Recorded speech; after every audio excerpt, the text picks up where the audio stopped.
তোমরা সবাই জানো আমার একটা ছোট্ট প্রতিষ্ঠান রয়েছে টিউশন পয়েন্ট।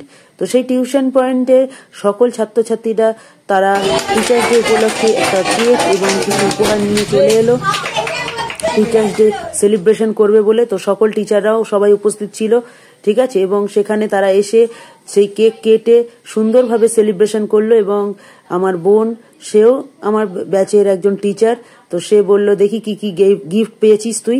তো সেই গিফটগুলো আনপ্যাক হচ্ছিল। তো আমি সাধারণত ব্যাচে ঘড়ি রাখি না, কারণ ঘড়ি রাখলে স্টুডেন্টরা কত তাড়াতাড়ি বাড়ি যেতে পারবে সেই ধান্দায় থাকে, কিন্তু পড়ানো শুরু করলে আমি টাইম ভুলে যাই। তাই জন্য তারাই বললো দাদা এরকম করলে আমাদের প্রবলেম হয়, তো আমরাই একটা ঘড়ির ব্যবস্থা করব। তো যাই হোক, আমি ফাঁকি না মারতে চাইলেও আমার স্টুডেন্টরা ঠিক ফাঁকির ব্যবস্থা করে নিয়েছে। তো যাই হোক, খুব সুন্দর একটা গিফট উপহার দিয়েছে, খুব ভালো লাগলো। তো সবাইকে বলবো থ্যাংক ইউ। তারপর আরো একজন স্টুডেন্ট, সে একটা সুন্দর ফটো ফ্রেম দিয়েছে। তো ফটো ফ্রেমটা দেখি কি আছে।